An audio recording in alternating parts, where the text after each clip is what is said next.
empezar, yo quiero hacer una pregunta. ¿Cuántos han escuchado alguna vez algún mensaje acerca de la maldición generacional? Me levantan la mano, por favor. ¿Cuántos han escuchado algún mensaje, alguna palabra? No solamente aquí, o sea, me refiero tal vez en la radio, programas de televisión. Y por supuesto, es mi responsabilidad hablar un poquito sobre esto porque ha ido tomando fuerza de nuevo. Y sin dudas, algunos de ustedes tal vez se pueden identificar. Hay tres formas que se habla acerca de la maldición, tres maneras. Una, la que puedo heredar de mis padres, según la interpretación acá, la que puedo heredar de mis padres, la que me echan. No sé si alguno todavía piensa de que te han echado maldiciones. O sea, las cosas me están saliendo mal, parece que me están echando una maldición.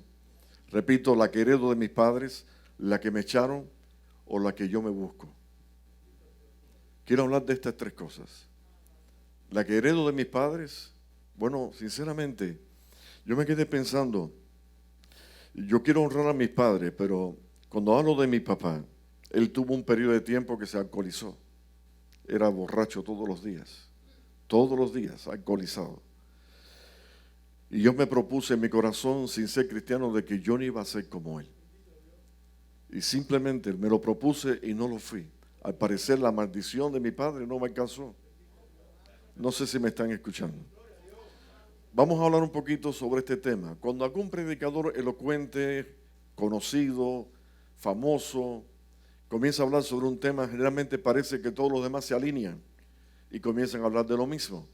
Y es como si no hablamos de este tema, es como que si estuviéramos atrasados, como si no estuviéramos a cuentas, como si esto resultara para algunos como desconocimiento total. Pero déjeme ilustrar un poquito algo antes de seguir. Ustedes se recordarán que Poncio Pilato, que no es nada bueno, es un hombre asesino, que dice la Escritura que tomó la sangre de los galileos y la mezcló con la sangre de los animales. O sea que la historia de Pilato, Poncio de Pilato, es algo terrible. Ahora, ustedes saben que en el mismo día del juicio, él tomó agua y se lavó las manos. Y expresó como diciendo, este no es mi problema, este es un problema de ustedes. O sea, se lavó las manos con agua. Esto, como decía, es un poquito locura, pero es para ilustrar solamente. Vamos a suponer que el agua, y es obvio que el agua que usó para lavarse las manos, pocos días después o horas después se evaporó y subió. Y cuando subió se condensó y vino a ser parte de una nube. Y el viento arrastró la nube y la llevó a cierto lugar. Volvió a hacer lluvia y cayó sobre el agua, se precipitó, se volvió a evaporar, se volvió a condensar y formó otra nube. Y el viento la movió y la fue moviendo. Lo estoy cansando un poquito. Me quedé pensando en eso. Y dije, déjeme ilustrarlo a ver si alguno entiende lo que estoy diciendo. Y entonces, vamos a suponer que esa agua de un día llegó a Miami. El agua con que Poncio Pilato se lavó las manos. Y llegó a Miami y en una fábrica parecida a esta, la envasaron en un pomito de agua. Yo estaba buscando ahí si había agua y sí, alguien puso agua. Si suponemos que aquí hay agua de la que se lavó las manos Poncio Pilato, si yo te lo doy, ¿te la bebieras? Si te doy el agua, ¿te la tomarías? I'm sorry, me pusiste una cara. Es una ilustración solamente. O sea, no me la tomara porque mira el pastor que dijo que es el agua o hay parte del agua donde Poncio Pilato se lavó las manos. ¿Qué estoy diciendo con esto? Que viene alguien, aunque sea mentira, con una doctrina y porque es famoso y porque es ilustre y porque mueve muchas masas, entonces algunos están diciendo que este es un problema. Hay que atender este problema ya. Alabado sea el nombre del Señor. No sé si me estoy dejando explicar. Al final, si me embullo, voy a poner un video que le decía a Rey de las maldiciones que a veces nos buscamos. Alabado sea el nombre del Señor. Ahora, la Biblia es lo que a mí me interesa como punto de referencia para yo saber si algo es de Dios o no es de Dios.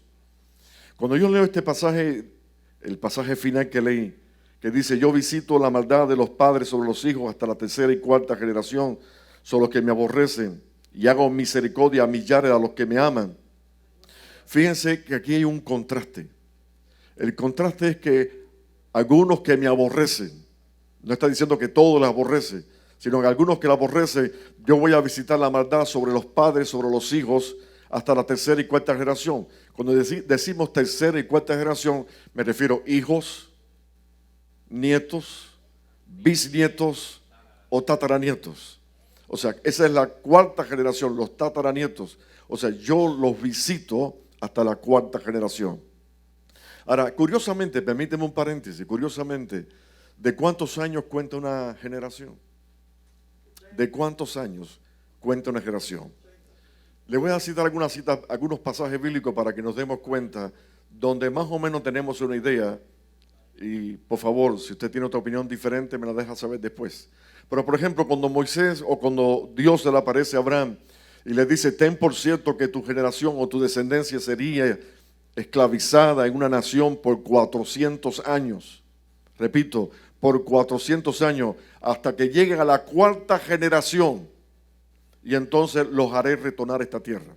Dios se le apareció a Abraham, repito, estando en la tierra prometida, y les dice, ten por cierto que tu descendencia será esclava por 400 años, y van a estar ahí hasta la cuarta generación, y yo los volveré a traer a la tierra.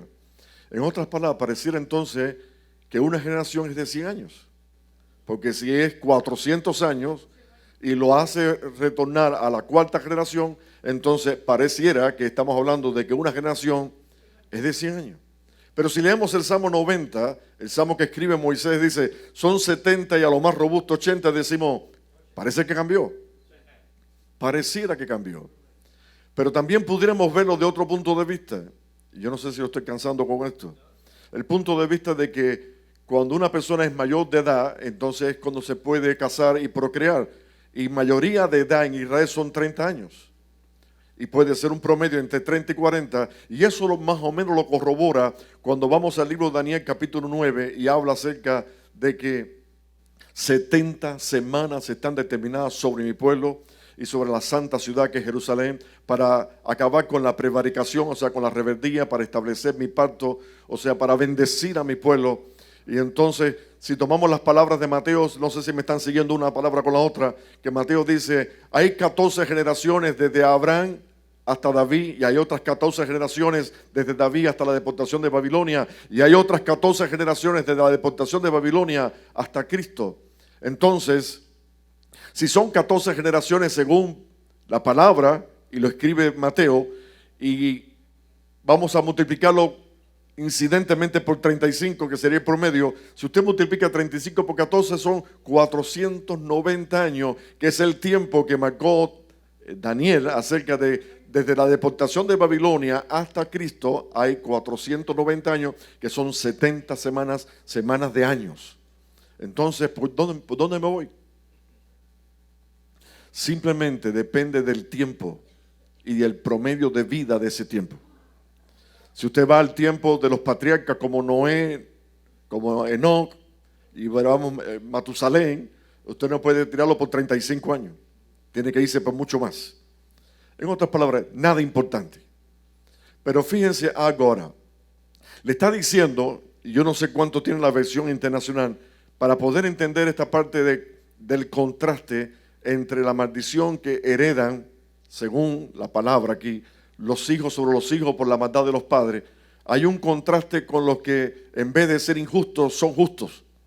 Y dice así, cuando los padres son malvados y odian a Dios, yo castigo a sus hijos hasta la tercera y cuarta generación. Pero por el contrario, cuando me aman y cumplen los mandamientos, yo le muestro mi amor por más de 1000 generaciones. En otras palabras, ¿cuál es la intención de Dios? ¿Maldecir a los hijos de los hijos de los hijos por la actitud de los padres o bendecirlos? El deseo de Dios, dile a tu vecino, el deseo de Dios es bendecirte, bendecir tu familia, bendecir todo lo que tú tocas. Alabado sea el Señor, todo lo que tú eres sea bendito. No sé cuántos pueden decir, yo soy un hijo de Dios bendecido. O sea, marcamos una diferencia en este mundo y Dios es quien marca la diferencia. Ahora, vamos a ver algo. Si esto fuera tan importante como lo hacen ver, porque lo preocupante de esto no es solamente la interpretación de este pasaje, sino la aplicación de la doctrina que nace después de esto.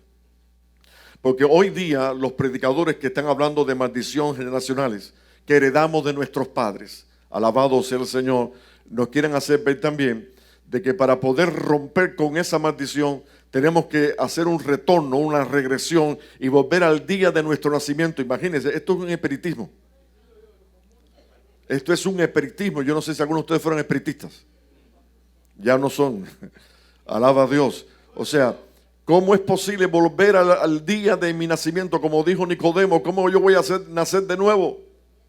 Y volver al día de que nací para romper con la maldición de mis padres para que no me alcance. Les pregunto, ¿eso aparece en alguna parte de la Biblia? Todo lo que prediquemos y todo lo que enseñamos tiene que estar respaldado por la Escritura. Si no está respaldado por la Escritura, yo no lo quiero.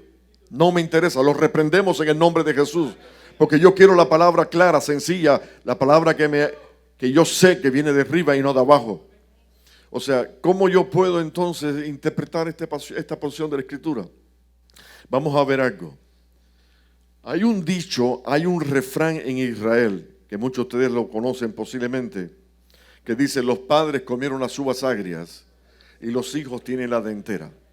Déjeme interpretarte ese refrán.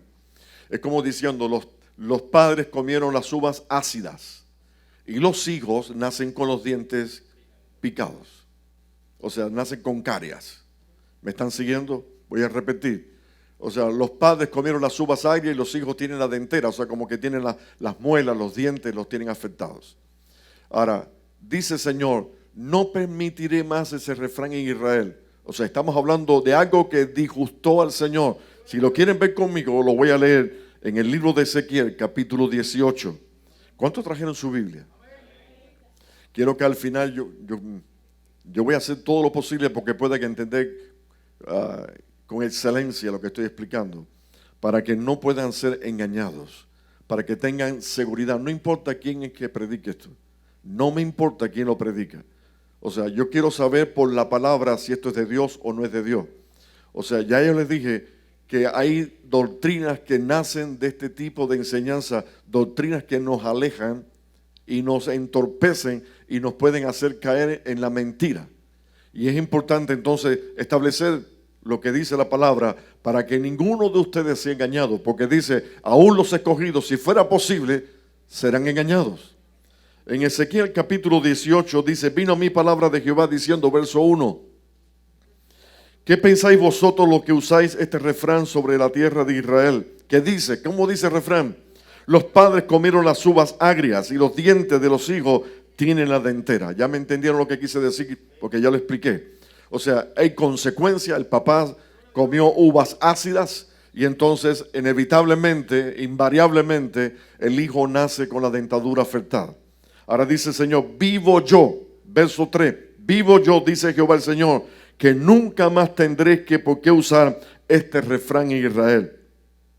O sea, es aquí que todas las almas son mías, lo mismo el Padre que el Hijo. Como el alma del Padre, así es, el alma del Hijo es mía. El alma que pecare, sea el Padre o sea el Hijo, ese dice morirá.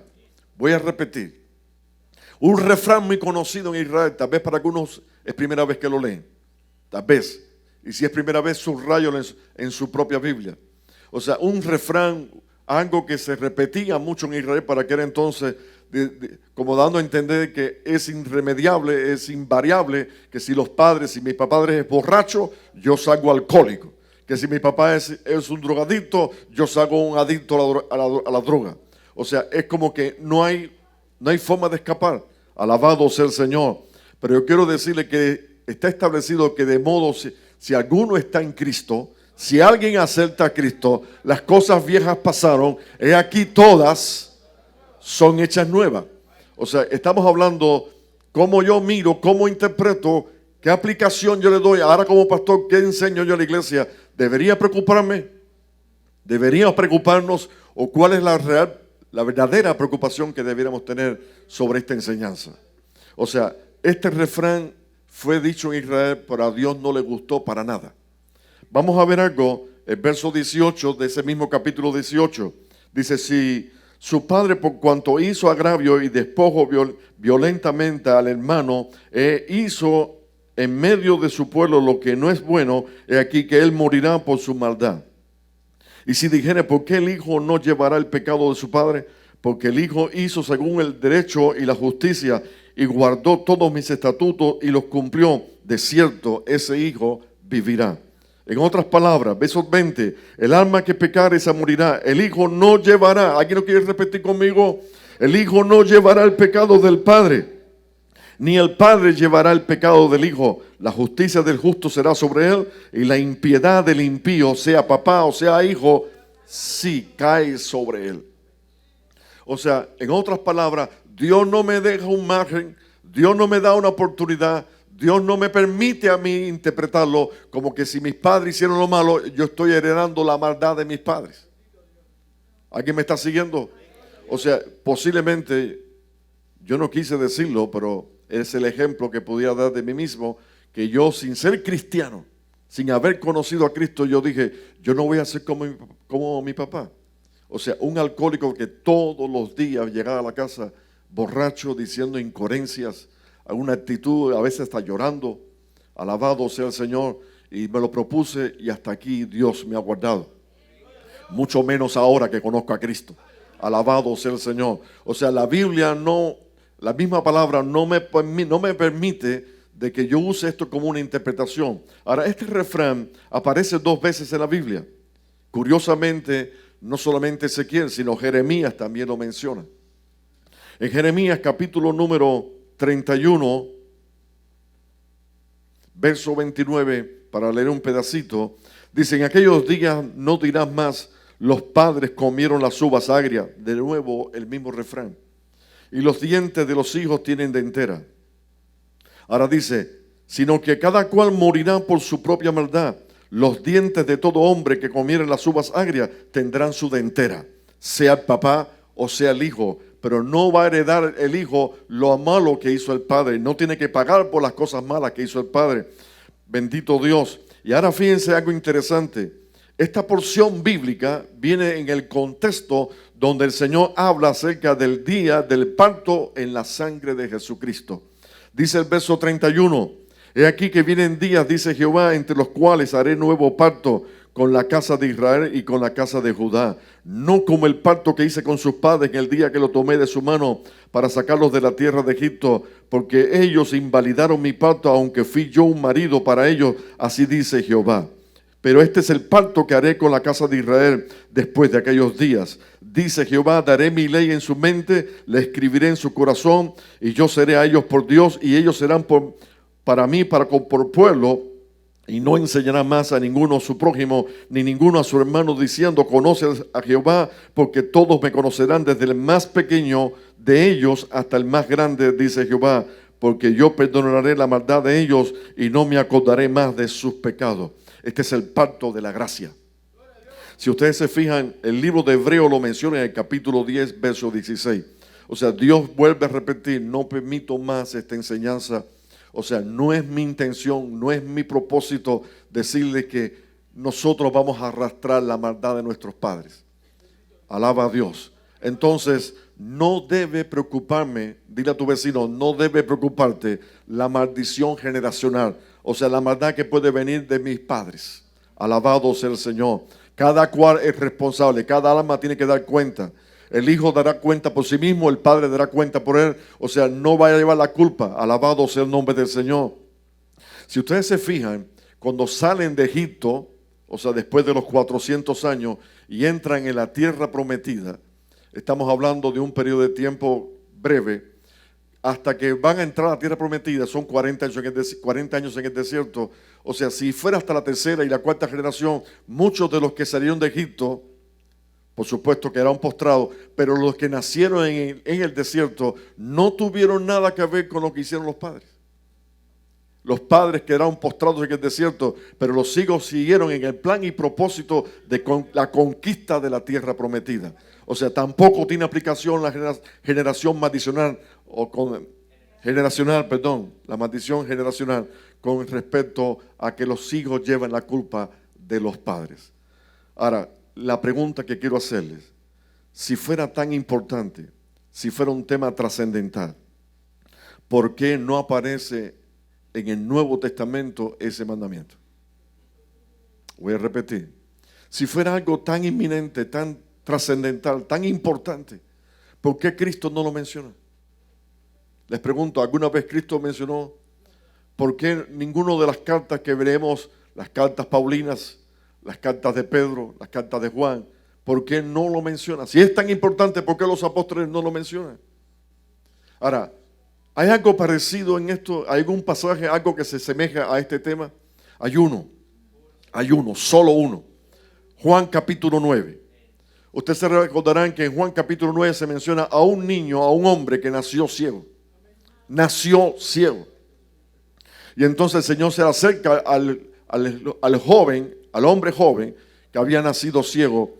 Y cuando está con él, uno de los discípulos le hace la pregunta al maestro, le dice: maestro, ¿quién pecó, este o sus padres, para que haya nacido ciego? Si el Señor está interesado en la doctrina de la maldición generacional, entonces hubiera dicho algo a favor de la maldición generacional. Pero ¿qué fue lo que dijo Cristo? Ni este, ni su padre, ni él. O sea, no fue el pecado del padre, no es el pecado del hijo, alabado sea el Señor, sino para que se cumpla la escritura. O sea, en otras palabras, ese niño nació ciego, llegó a esa edad para que el nombre de Cristo fuera glorificado, para que supiera el mundo que Cristo puede dar la vista a un hombre que nace ciego. No que se convirtió en ciego, sino que nació ciego y que Dios tiene potestad y autoridad para levantar a los muertos. Tiene potestad y autoridad para levantar a cualquier persona, paralíticos, alabado sea el Señor. O sea, fue algo para que el nombre de Cristo fuera glorificado. O sea, no tengo nada absolutamente que me respalde la teoría, la enseñanza, la doctrina de la maldición generacional. Ahora, vamos a ver algo. Cuando el pueblo de Israel va a entrar en la tierra prometida, una de las primeras cosas que Dios le dijo a través de Moisés en uno de sus últimos discursos es que cuando entren a poseer la tierra prometida van a subir a dos montes, Gerizim y Ebal. O sea, dos montes, y sobre esos dos montes iba a estar 6 levitas en un monte, 6 levitas en el otro, que completaran los 12. O sea, y algunos iban a proclamar sobre una colina las bendiciones y los otros iban a proclamar de la otra colina las maldiciones. ¿Para qué Dios hace esto? ¿Por qué Dios hace cosas así? Bueno, hay momentos en que hay figuras representativas que nos hacen recordar, como los monumentos, cuando Josué levantó las piedras para que se acordaran de que aquel día, el día que Dios abrió el río Jordán y pasaron en seco, o sea, se iban a acordar para toda su vida de que Dios le había dicho que había maldiciones que se podían evitar y habían bendiciones que se podían alcanzar. Y que todo dependía de mí, alaba a Dios. O sea, depende de ti, cómo tú estás para con Dios. Si lo obedeces y guardas su palabra, la bendición te va a alcanzar. La bendición viene detrás de los cristianos y los va a alcanzar. Pero si tú no obedeces la palabra ni te sometes a mí, entonces en vez de bendiciones son las maldiciones las que te van a alcanzar. En otras palabras, no me preocupa la maldición que me echaron, ni la que heredé. La maldición que me debe preocupar, y quiero que lo puedas decir conmigo, la maldición que me debe preocupar es la que me busco yo. Por no prestarle atención, por no guardar su palabra, por no ser como Él dice, por no cumplir con su palabra. Alaba a Dios si puedes. O sea, no me preocupa, no debe preocuparte. Ningún lugar te hizo preocuparte por lo que pudieran hacer, o sea, por lo que hizo tus padres. O sea, ¿cómo es posible? Hay algo que yo sé que sucede con los que llevan poco tiempo en el Evangelio. Hay a veces que se cruzan las señales. Por ejemplo, si yo hablo de la maldición que me echaron, hay todavía algunos cristianos, y yo espero que no aquí en la iglesia, que todavía piensan que le han echado alguna maldición. Voy a repetir. Hay algunos que piensan que todavía le han echado alguna maldición. Yo conté, me vino a la mente ahora, yo lo conté una vez cuando estaba predicando este tema hace algún tiempo atrás, de que aquí hubo una conversión y habían varios pastores. Y yo no me recuerdo exactamente por qué salimos a la 12 Avenida, íbamos en busca de algo. Íbamos como 4 pastores, íbamos conversando de la campaña, de la prédica, etc. Y cuando veníamos de regreso hacia la iglesia en la 14 Avenida y la 37 Calle, yo no sé si ustedes se han fijado que hay una tradición muy común, muy particular y tristemente debo decir mayormente de los cubanos, de echar en las esquinas animales muertos. Después de un trabajo de santería, cogen ese pollo, ese animal y lo ponen en la esquina para transmitir o hacer pasar la maldición para otra gente. O sea, si a alguien le ponen pie encima o algo así, es como un perjuicio. Ahora yo estoy hablando en chino. Pero yo creo que algunos me entienden lo que estoy diciendo. Y yo no sé en qué momento echaron un cartucho con una gallina negra, porque tiene que ser negra. Eso yo nunca lo he entendido. Nunca lo he entendido. Y la pusieron en la misma esquina. Y cuando veníamos hacia acá conversando, la motivación, la alegría, uno de los pastores, sin darse cuenta, le pone el pie encima. Y yo no voy a hacer lo que él hizo. Ni voy a decir lo que él dijo. Algunos tienen un grado de imaginación. Cuando uno piensa que le echaron algo o que algo le cayó encima. Ayúdame, ayúdame. No quiero ser yo el que diga las cosas como... Lo primero que quiero decirles es que dio un brinco, dio un salto y con la misma dijo, ¡sí! No quiero decir, no quiero. Y a los otros que veníamos nos cayó un mar de risa, como diciendo, lo viejo le salió. Es un pastor, pero le salió lo viejo, lo que había aprendido antes de conocer a Cristo. Alabado sea el Señor. Es como si las neuronas se hubieran activado. Bendito sea el nombre del Señor. No se ría, no sé que a alguno de ustedes les pasa igual también. Aquí en Hialeah, donde quieran, sueltan un gallo, una gallina en cualquier esquina. Alabado sea el Señor. O un clavo de tren, de línea de tren. Son cosas que pobrecitos, muy pobrecitos de entendimiento. Qué bueno fue Dios que nos sacó de ahí, ¿verdad? No sé, yo sé que te vas a ocultar y no vas a querer reconocerlo, pero de ahí nos sacó el Señor, de la mentira. Si ustedes se fijan, los 10 mandamientos comienzan diciendo, no te harás imagen, no te harás de lo que está arriba en el cielo ni abajo en la tierra. O sea, como que Él es un Dios celoso que no permite que nadie le robe su gloria. Nadie le robe su gloria. Alabado sea el Señor. O sea que nosotros debemos entender que cuando nos convertimos a Cristo, ya a partir de la conversión en el nombre de Jesús, ya yo no tengo dioses, yo tengo un Dios. Ya yo no tengo diosas. No somos los griegos antiguos que tenían diosas. O sea, tenemos un Dios, solamente un Dios, al cual le entregamos nuestro corazón, al cual dependemos, al cual vivimos por su gracia. Bendito sea el Señor. Porque la palabra lo dice muy claro en el Salmo 115. ¿Tienen ojos las imágenes? Sí, le han hecho ojos, pero no ven. Tienen manos, pero no tocan. Pies, no caminan. Boca y no habla. Alabado sea el Señor. Y dice, y así son todos los que la hacen y todos los que creen en ellas. O sea, que de qué bendición, o sea, qué clase de bendición Dios nos ha dado, que nos has sacado de la mentira. O sea, ¿cómo es posible que yo ahora voy a permitir en la iglesia de Benecer que venga alguien a decirme la maldición es racional? Deberíamos tener cuidado con las maldiciones que nos han echado o la que hemos heredado de nuestros padres. Por favor, le he mencionado varios pasajes bíblicos donde no me da ningún tipo de aprobación ni aceptación de este tipo de doctrina. Ahora, ¿por qué es tan famosa? Porque ha movido miles y miles de masas. Hello, bendito sea el Señor. ¿Sabían ustedes que es un tipo de exorcismo que se practica en muchas iglesias para echar fuera demonios? Y yo sé que algunos de ustedes lo que estoy diciendo los identifica. Yo sé que en el nombre de Jesús los demonios tienen que salir. Ningún arma forjada contra ti o contra mí va a prosperar. O sea, nosotros hemos creído en un Cristo vivo de poder, que mora con nosotros, que habita dentro de nosotros. O sea, que si tenemos a Cristo en el corazón, somos más que vencedores.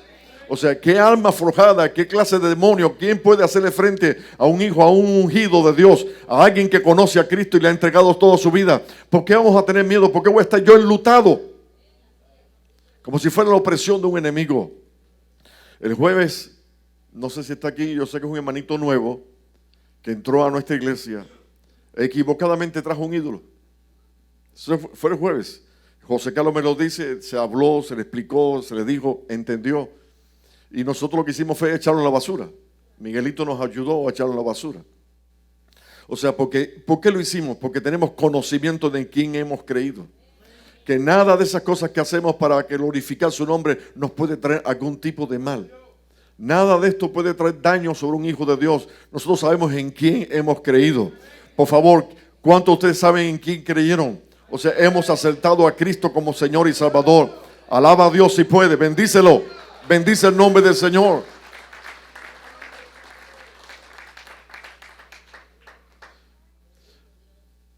Yo debo interesarme por la bendición de Dios. Yo le pido todos los días de mi vida, cuando me levanto con mi esposa, hacemos un altar familiar, y yo le pido todos los días, bendice nuestra familia, bendice la iglesia, bendice los hermanos. Algunos dirán, eso es una repetición vana. No, para mí es algo importantísimo, pedir la bendición, y ustedes también lo hacen, oran por su pastor, piden la bendición de Dios. Si estamos aquí, no crea que somos porque somos bonitos, alaba a Dios, y sí lo somos, sino porque la bendición de Dios nos ha alcanzado y hemos llegado hasta el día de hoy porque Él nos ha guardado y nos ha bendecido. Alabado sea el nombre del Señor. Pero voy a centrarme en esto. Por favor, no debe preocuparnos a ninguno de nosotros la maldición que pueda venir de nuestros padres. Porque la maldición que leemos en Éxodo tiene que ver con aquellos que no guardaron la palabra, los que no guardaron la palabra, pero los que guardaron la palabra van a ser alcanzados con más de 1000 generaciones. O sea, es un contraste para que mostrar la diferencia entre el que no guarda la palabra y el que la guarda.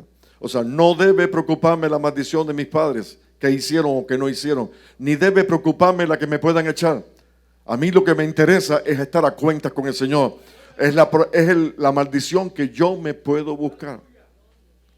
¿Saben ustedes que están cobrando, en el exorcismo que quise mencionarles, están cobrando lo que le llaman echar fuera la maldición generacional? Pastores que lo cobran todo. Hello. Yo sé que lo que estoy diciendo va a crear un poquito de confusión. Yo pienso que no debiéramos ser de piedra de tropiezo para nadie que nos escuche. Ustedes están aquí, me están escuchando, hay algunos que están conectados a la línea, o sea, tal vez después en YouTube sale esta programación y alguien más lo puede ver. Yo no quiero ser de confusión, de tropiezo a nadie. O sea, nosotros no podemos ser de confusión ni tropiezo a nadie. Los milagros no se pagan, son de pura gracia. ¿Cuántos alaban a Dios? Debiéramos estar siempre. Hace un tiempo atrás, no me fijé en la fecha, no sé si Alonda está por aquí. ¿Alonda está en la cabina? Házmelo buscar un momentico, please. Hace un tiempo atrás, no me fijé en la fecha, hubieron 2 personas que entrevistaron a un número de pastores muy conocidos, pero muy conocidos. Pastores que tienen iglesias magnas, grandes. Por favor, en mis palabras no hay intención ninguna de humillar ni afectar, sino que ustedes se puedan percatar de cosas que han servido de tropiezo y sin dudas van a seguir siendo de tropiezo si no corrigen. Porque es triste, muy triste, que se confunda la ofrenda con la bendición. Hello, hay una palabra que se emplea mucho, es siembra, siembra, siembra. Alabado sea el Señor. Incluso han habido comentarios de algunos que dicen, por cuanto no ofrendó, pues entonces no recibe absolutamente nada. Ese no es el evangelio que tú y yo predicamos. Ese no es el evangelio que Cristo mencionó. En ningún momento Cristo mencionó dinero, ni oro, ni plata. Si se fija, una sola vez se ve Él frente al altar de las ofrendas y está mirando y de repente interrumpió todo el mundo y dijo, esa pobre mujer ha dado más que todos los que han echado antes que ella. Porque ella echó de lo que no tenía, los demás de lo que les sobraba. Los otros hicieron sonar las campanas, las trompetas, hicieron aplaudir porque habían dado mucha plata. Alabado sea el Señor. No hay duda, la iglesia hay que pagarla, la renta hay que pagarla, yo sé que todo, pero que no sea de tropiezo, que no sea manipulada la gente, que no sea engañada. Alabado sea el Señor, porque es terrible, es triste que eso está aconteciendo. Son 10 minutos lo que voy a ponerle. Tengan un poquito de paciencia. Van a ver una lista de pastores que ustedes muchos los conocen y van a ver lo que han investigado y la cantidad de oro y propiedades y aviones. Yo le decía a Rey, te metiste en un tema que ya lo tenía grabado desde el domingo pasado. Así que, por favor, miren esto y compártelo después con otro para que le diga, Cristo no tiene culpa de estas cosas. Vamos, dile a tu vecino, Cristo no tiene culpa de estas cosas. Amén. El estilo de vida de lujo de los siguientes predicadores de la prosperidad va más allá de cualquier cosa que puedas imaginar. T.D. Jakes vive en una mansión de $5,5 millones en Fort Worth, Texas. Conduces un auto maravilloso, tienes un avión. ¿Cómo se explica todo eso? Joel Osteen vive en una mansión de $10,5 millones en Houston, Texas. No creo que haya nada de malo en tener un lugar agradable para vivir. Cuando tu riqueza se obtiene distorsionando el Evangelio de Jesucristo, hay algo bastante malo ahí. Y Joel Osteen no se disculpa por su riqueza. ¿Te disculpas de cierta forma por tener ese gran piano? Realmente no, Oprah. Simplemente sentimos que esto es una bendición de Dios. Stephen Furtick vive en una mansión de 16,000 pies cuadrados en Reddington, Carolina del Norte. El pastor de la iglesia Elevation está construyendo una casa de 16,000 pies cuadrados en Weddington. Clifford Dollar vive en una mansión de $3,5 millones. Si quiero creer que tendré un avión de $65 millones, tú no me puedes detener. Pero cuando tu riqueza se obtiene, aprovechando las esperanzas y los temores de personas enfermas y desesperadas, hay muchas cosas malas en eso. O Jesse Duplantis, que vive en una mansión de 35,000 pies cuadrados. Solo que Duplantis, por ejemplo, vive en una casa parroquial de 35,000 pies cuadrados. Kenneth Copeland vive en una mansión de $7 millones y posee varios jets privados. Tyler es uno de los tipos más grandes. Hizo ese avión tan barato para mí que no pude evitar comprarlo. El estilo de vida servil que viven esos predicadores de la prosperidad está construido sobre las espaldas de personas pobres y desesperadas, de sus mega iglesias y de todas partes del mundo, prometiéndoles riqueza si dan a sus ministerios. Dios quiere bendecirte, y la forma en que entras por esa puerta es la siembra de semillas espiritualmente y financieramente. Pero todo es mentira. El Evangelio de la Prosperidad no tiene interés en el Evangelio bíblico. Lo único que ofrece es prosperidad financiera, un bienestar físico a gente desesperada. Dale a ese botón de donación y cuando lo hagas, siembra $1,144. Segunda de Pedro lo dice rotundamente. En su avaricia, estos falsos maestros te explotarán. El explotar a los enfermos y aprovecharte de los pobres y enriquecerte al mentirles. ¿Hay algo más miserable que eso? ¿Y después atribuírselo al Espíritu Santo? El Evangelio de la Prosperidad es lo peor. Incluso esos predicadores de la prosperidad van hasta el punto de hacer su propia doctrina de dar dinero sin parar. Por ejemplo, a menudo los escucharás decir que cada vez que le das a Dios, le estás dando un préstamo y Él te lo va a pagar. Me encanta esa escritura que dice que cuando ayudas a los necesitados, le estás prestando al Señor y Él te pagará. Eso es lo que haces cada semana o cada vez que das. Estás prestando al Señor y sé que lo has visto en tu propia vida. Dios sabe cómo volver a pagarte. Esos predicadores de la prosperidad están ejecutando un esquema prometiendo riqueza y una vida de abundancia a todo aquel que da. Pero solo uno es el que se hace rico, y es el hombre de arriba. Una señora me envió $10,000 hace 3 días. Y anoche estaba entrando a la iglesia y una persona se acercó a mí y me dio un cheque por $14,000. Estas personas son charlatanes y cuentan con que sus seguidores y sus oyentes son analfabetos bíblicos para que puedan caer en sus planes. Los predicadores de la prosperidad confían en el hecho de que tú no conoces la palabra de Dios. Cuanto más analfabeto bíblico seas, más fácil será su objetivo. Tu dinero es el modelo, y es simple. Dame tu dinero, y Dios te lo multiplicará a cambio. Pero no te preocupa que este tipo de mensaje sea escuchado por alguien en las circunstancias más espantosas, que vive en una especie de ruleta económica y decide hacer una especie de apuesta con Dios diciendo, no pagaré el alquiler este mes y se lo daré a Joyce y veremos qué pasa. ¿Te preocupas por eso? Lo sé totalmente, pero no me preocupo por eso. Joyce Meyer dice que no. No me preocupo en absoluto por eso. Estoy seguro de que no, pero debería hacerlo. Porque ahora mismo, mientras hablamos, hay miles de personas en todo el mundo que están viendo TVN en Daystar y están escuchando esta tontería interminable de decir, denme su dinero. y Dios te dará una cosecha. Y hay gente en casa que son pobres y están enfermos, están desesperados, tienen niños enfermos y entonces, en la desesperación, sacan su chequera o sacan su tarjeta de crédito y envían dinero a estos predicadores multimillonarios, que vuelan en jets privados y que viven en casas multimillonarias. He tenido 3 jets diferentes en mi vida, y los usé y simplemente los quemé, usándolos para el Señor Jesucristo. Recuerda, el Dios que adoramos no tenía lugar donde descansar su cabeza. ¿Crees que Jesucristo gobernaría manejando un Rolls Royce? Yo creo que lo habría hecho. La codicia de estas personas está impulsada por su estilo de vida. Para poder continuar viviendo su lujoso estilo de vida, necesitan tener una fuente constante de ingresos. Y para poder hacer eso te mentirán acerca de la Biblia, acerca de Dios y torcerán el Evangelio para obtener tu dinero.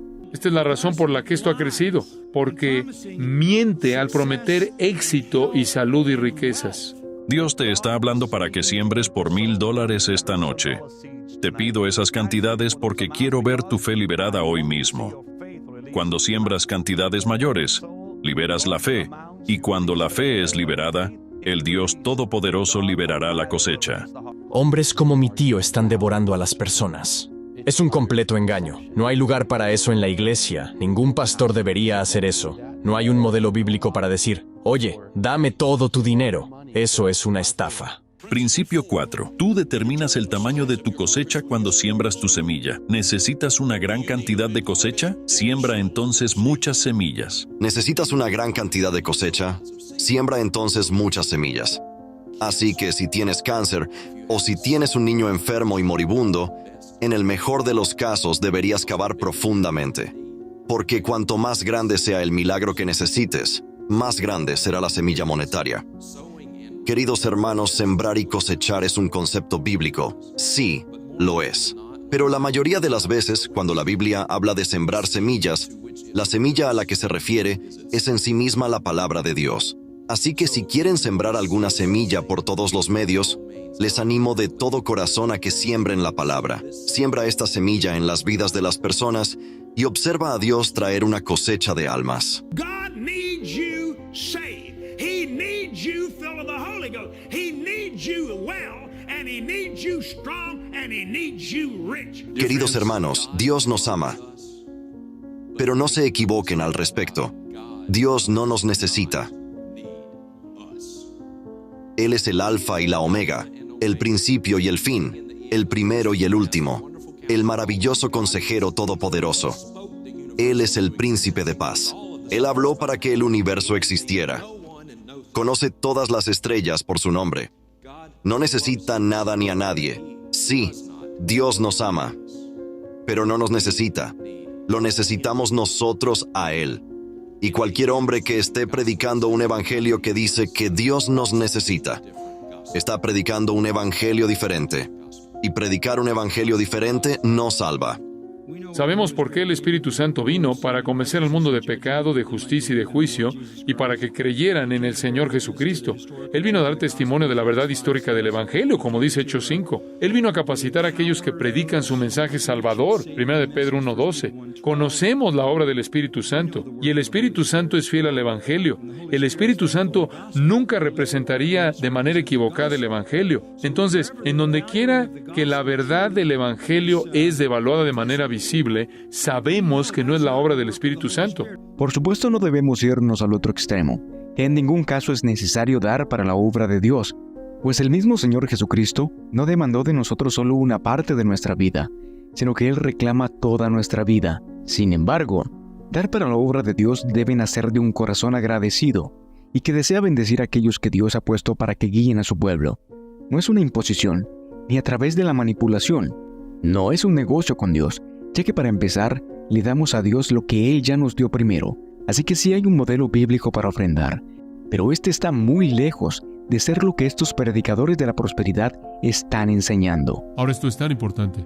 Las cantidades que ofrendamos son determinadas de manera personal. ¿Se acuerda usted de la historia del hombre que estaba en el árbol llamado Zaqueo? Todo el mundo se acuerda de eso. Zaqueo se paró derecho y se puso de pie y le dijo al Señor: aquí, Señor, la mitad de mis bienes le doy a los pobres. ¿No es eso maravilloso? Y si le he quitado algo a alguien mediante acusaciones falsas, se lo devuelvo al 400%. Oh, maravilloso. Como puede ver, el punto aquí es que la ofrenda se realiza espontáneamente, motivada por amor y gratitud, no motivada por la ley. ¿Lo ve? Como puede ver, debe ser determinado individualmente. Es entre usted y Dios, motivado por un corazón agradecido. Eso es lo único que Dios dice. De hecho, la Biblia simplemente dice que Dios espera un corazón dispuesto.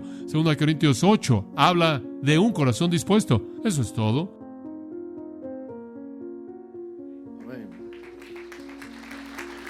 Déjeme ser bien claro. Yo no estoy aquí para condenar la actitud de otros pastores.